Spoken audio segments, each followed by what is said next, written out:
Hello guys. तो हमारा जो आज का टॉपिक है वो है concept of electric field. Concept of electric field. थोड़ा नोटपैड का स्टाइल बदला है मैंने। हाँ, आप लोगों को अगर पसंद आएगा तो अच्छी बात है। ठीक है, तो इलेक्ट्रिक फील्ड की बात करते हैं। इलेक्ट्रिक फील्ड क्या बोलता है? ये जो कूलम फोर्स दो चार्जेस के बीच में लगता है, इलेक्ट्रिक फील्ड को इस कूलम फोर्स का वैलिडेशन भी बोल सकते हैं। मतलब इस इलेक्ट्रिक फील्ड की थ्योरी से हमको इस बात का आइडिया लगेगा कि कूलम फोर्स बेसिकली लगता क्यों है। तो सबसे पहले इस इलेक्ट्रिक फील्ड की थ्योरी की बात करते हैं। इलेक्ट्रिक फील्ड की थ्योरी बोलती क्या है, देखना। मान लो मैंने ऐसा बोला कि एक पॉजिटिव चार्ज रखा है मेरे पास, तो थ्योरेटिकल अगर एक्सप्लेनेशन दूं तो ये कहा जाता है कि इस पॉजिटिव चार्ज के चारों तरफ का जो स्पेस है, उस स्पेस के अंदर एक फील्ड स्टैब्लिश होता है। और हमको तब मालूम पड़ता है कोई फील्ड स्टैब्लिश है जब इसके अंदर लाके हम कोई दूसरा चार्ज रखते हैं। मान लो इस फील्ड के अंदर मैंने कोई भी चार्ज लाके रखा, तो उस चार्ज पे मुझे फोर्स के ऑब्जर्वेशन आएंगे। या तो वो रिपल्सिव फोर्स होगा या वो अट्रैक्टिव फोर्स होगा, depending upon the nature of these charges. मतलब इलेक्ट्रिक फील्ड एक चार्ज के चारों तरफ स्टैब्लिश होता है पूरे स्पेस में, जिस पे अगर बाहर से कोई दूसरा चार्ज मैं ला के रखूँ, अगर मैं यहाँ पे कोई चार्ज ला के रखूँगा तो उस पर भी मुझे कुछ ना कुछ फोर्स का ऑब्जर्वेशन मिलेगा। अगर यहाँ पे रखूँगा तो भी मुझे कुछ ना कुछ फोर्स का ऑब्जर्वेशन मिलेगा। तो हम ऐसा बोल सकते हैं कि चार्ज के चारों तरफ एक फील्ड स्टैब्लिश होता है, जिसकी वजह से सराउंडिंग में कोई भी दूसरा चार्ज आएगा तो उस पर मुझे फोर्स फील होगा। तो इसकी डेफिनेशन देखना, लिखते हैं कि around every charge there exists a field in which another charge feel the electric force, right? This field is called electric field, right? अब इस इलेक्ट्रिक फील्ड की कुछ कुछ इंपॉर्टेंट पॉइंट्स भी होते हैं जो हमको ध्यान रखने हैं। पहला पॉइंट ये है कि दिस फील्ड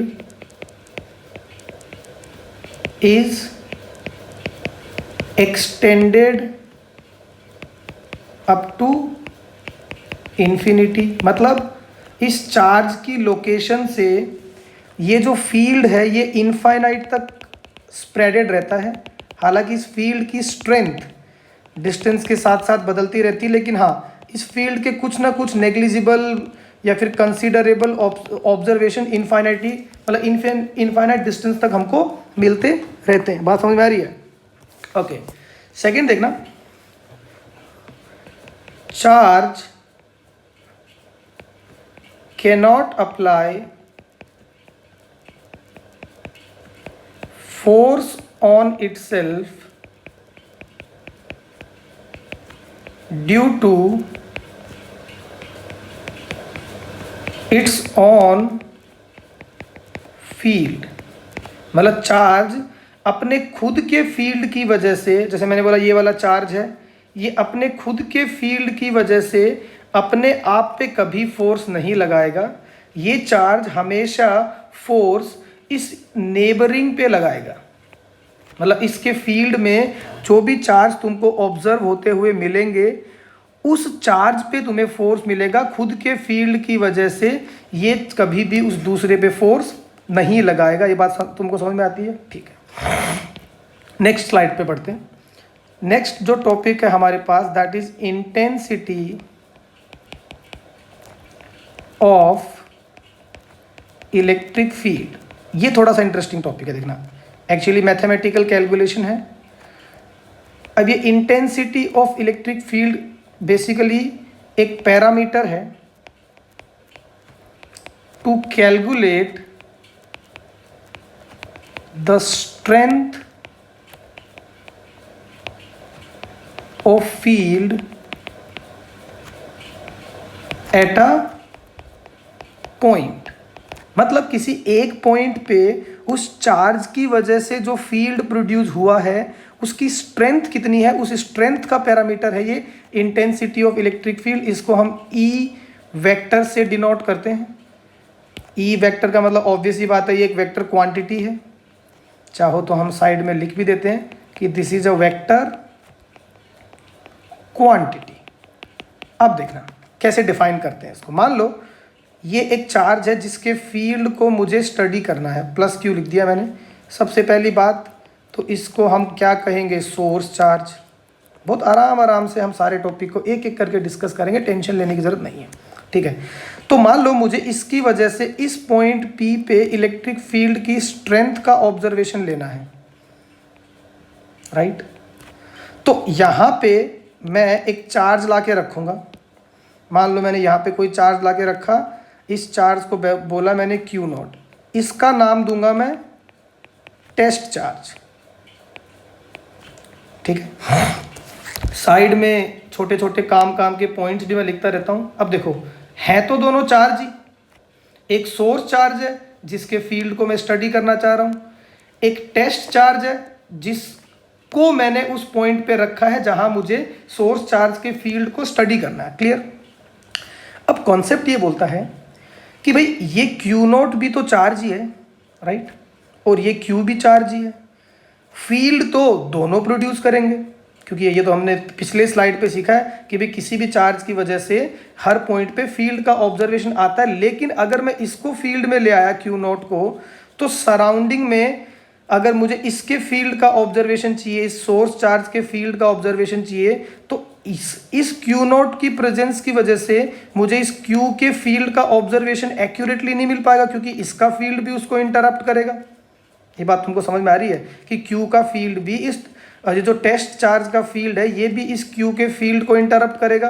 तो पहली प्रॉपर्टी जो टेस्ट चार्ज की हम लेंगे वो प्रॉपर्टी ये बोलेगी, द कलर चेंज करता हूं, the magnitude of test charge should be small enough so that it cannot disturb the source charge field। मतलब इस टेस्ट चार्ज का मैग्नीट्यूड इतना छोटा होगा कि वो सोर्स चार्ज के फील्ड को डिस्टर्ब ना करे। तो हम ऐसा अज्यूम करेंगे, नॉर्मली इसका मैग्नीट्यूड बहुत छोटा मान लेते हैं हम लोग, ठीक है। अब देखना इस Q नोट पे मुझे एक फोर्स का ऑब्जर्वेशन ऑब्वियसली मिलेगा कि ये जो Q नोट चार्ज है इसकी इस Q नोट पे इस सोर्स की वजह से एक फोर्स इस तरफ आएगा। मैं दोनों को भी पॉजिटिव अज्यूम कर रहा हूँ। तो इस फोर्स की जो वैल्यू है, मैग्नीट्यूड है, that will be K into Q naught by, let suppose ये वाला डिस्टेंस D है तो D स्क्वायर, राइट।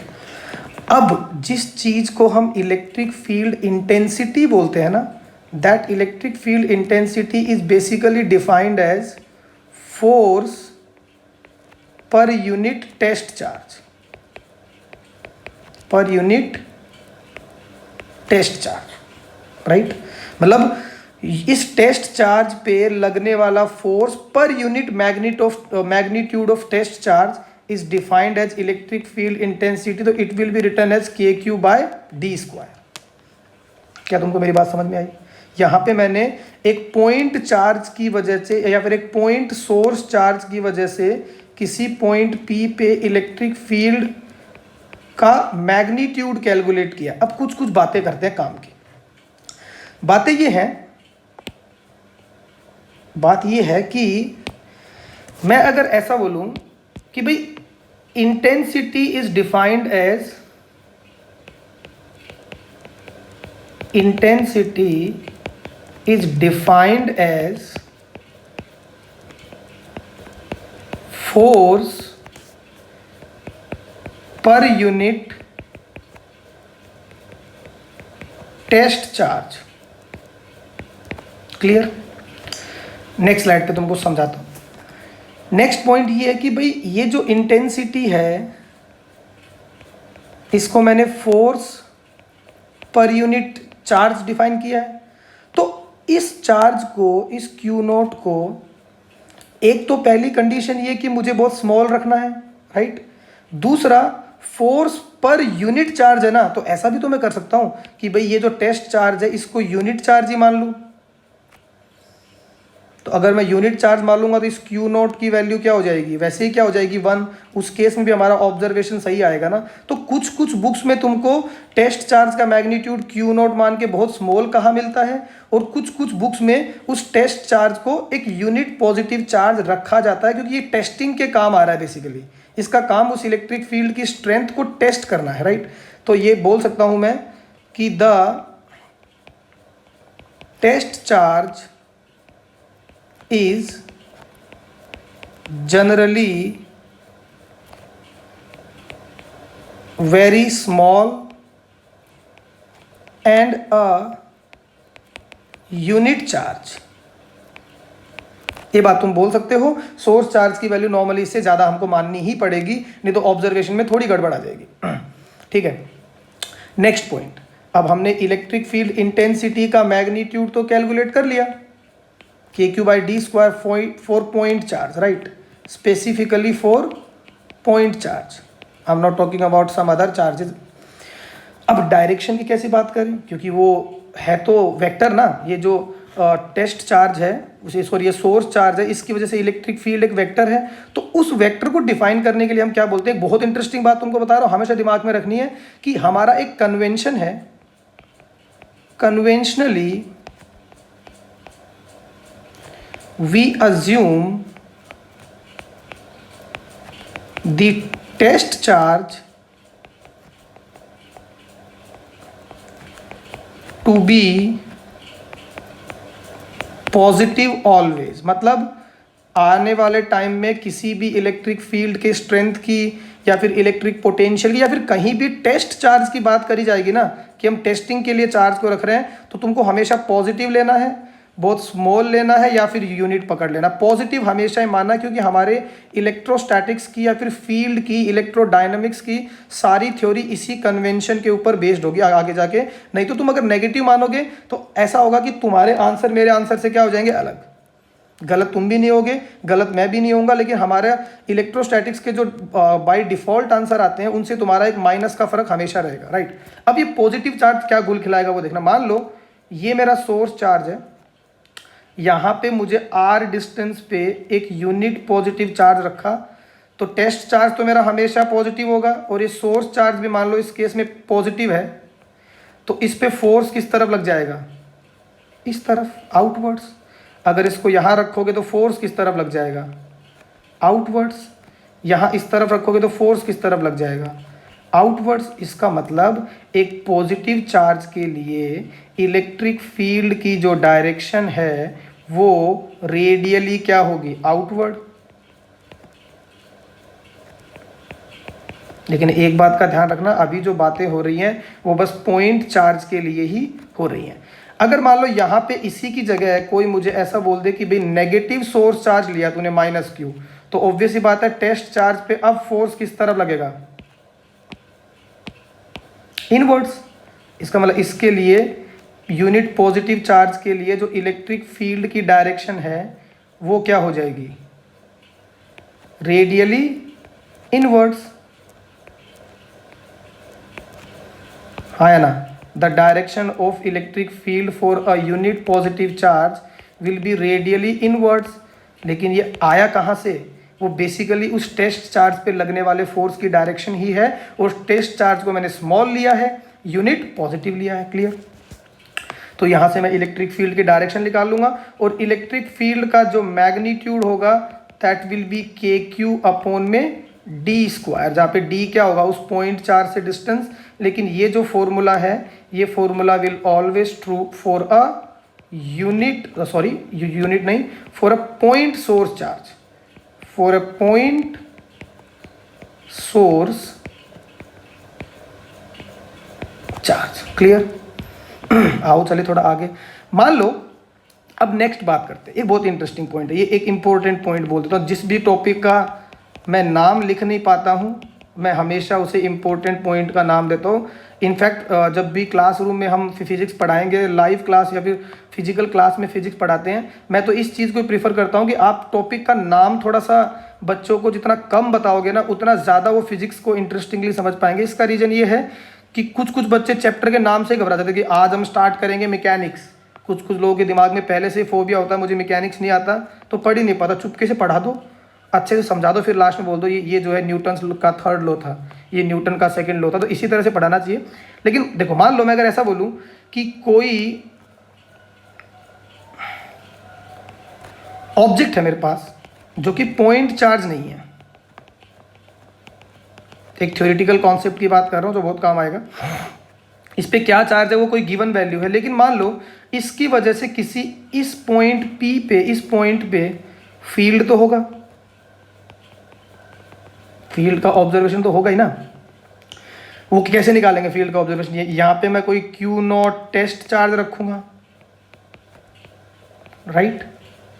तो उस पे लगने वाला फोर्स मान लो इस तरफ है E, तो ये E जो है ये इस बॉडी की वजह से इस पॉइंट P पे लगने वाला force per unit test charge basically ये है, राइट? यही तो इलेक्ट्रिक फील्ड होगा ना। This is the force on unit positive charge, right? वो E है, उसको मैंने E डिफाइन कर दिया। वही तो इलेक्ट्रिक फील्ड की बेसिक डेफिनेशन होती है। पॉइंट चार्ज के लिए हम उसको कैलकुलेट करने में कैपेबल थे, क्योंकि फोर्स की वैल्यू हमको कूलम ने बता रखी थी। इस बॉडी के लिए फोर्स की वैल्यू कैलकुलेट करना मेरे लिए थोड़ा मुश्किल है, तो मैं थ्योरेटिकली बोल देता हूं कि वो इलेक्ट्रिक फील्ड की वैल्यू मान लो E है, ठीक है? अब देखना, अब मान लो मैं इसको इस Q0 की जगह मान लो मैंने कोई चार्ज स्मॉल q ला के रखा यहाँ पे, जो कि ऑब्वियस सी बात है यूनिट पॉजिटिव चार्ज नहीं है, इसका कुछ मैग्नीट्यूड है, it hold some value, but still इसकी वैल्यू ऐसी होनी चाहिए कि वो इसके चार्ज डिस्ट्रीब्यूशन को डिस्टर्ब ना करे, क्योंकि अगर इसके चार्ज का डिस्ट्रीब्यूशन बिगड़ गया तो इस पर्टिकुलर अरेंजमेंट ऑफ चार्ज के लिए जो इलेक्ट्रिक फील्ड E हमने डिफाइन किया वो हिल जाएगा। मान लो इसका, इस बॉडी का जो चार्ज है वो सारा इस तरफ आ गया, तो पहले जो इलेक्ट्रिक फील्ड ये आ रहा था और अब जो इलेक्ट्रिक फील्ड आ रहा है उसका ऑब्जर्वेशन क्या होगा, डिफरेंट हो जाएगा, क्योंकि तो इसकी वजह से इसका डिस्ट्रीब्यूशन ही चेंज हो गया। लेकिन हमको ये बात माननी कि ये चार्ज तुम कुछ भी रखो, या फिर देखो नॉर्मली हमारे सिलेबस में वही केसेस कंसीडर है जहाँ पे इलेक्ट्रिक फील्ड जो सोर्स ने डिफाइन किया है उस इलेक्ट्रिक फील्ड का के कॉरस्पॉन्डिंग एक चार्ज का डिस्ट्रीब्यूशन होगा, वो नहीं बदलेगा किसी भी केस में। हम ऐसा ही मान के 12th क्लास के लेवल पे इलेक्ट्रोस्टैटिक्स पढ़ते हैं। इंडक्शन के फिनोमिना नॉर्मली हम जब तक बताया नहीं जाए कि इंडक्शन होगा तब तक हम उनको नहीं कंसिडर करते। तो इस केस में हम क्या बोलेंगे, देखना कि ये जो इलेक्ट्रिक फील्ड E है ये डिफाइंड है force on a unit charge. अब कोई मुझे पूछे कि बताओ कि यहाँ पे इस Q पे कितना फोर्स लगेगा, तो यूनिट चार्ज पे लगने वाला फोर्स तो क्या E, तो Q पे लगने वाला फोर्स क्या हो जाएगा, Q इंटू E। बात समझ में आई? ये एक बहुत इंटरेस्टिंग फॉर्मूला मिला मुझे। ये फॉर्मूला मुझे क्या बोलता है कि स्पेस में कहीं भी तुम्हारे पास अगर इलेक्ट्रिक फील्ड की वैल्यू है तो तुम, और उस स्पेस में कहीं तुमने चार्ज Q रखा, तो तुम उन दोनों को मल्टीप्लाई करके उस पर लगने वाले फोर्स की वैल्यू डिफाइन कर सकते हो। इलेक्ट्रिक फील्ड सोर्स का होगा और चार्ज कोई भी तुमने स्पेस में रख दिया होगा। क्लियर?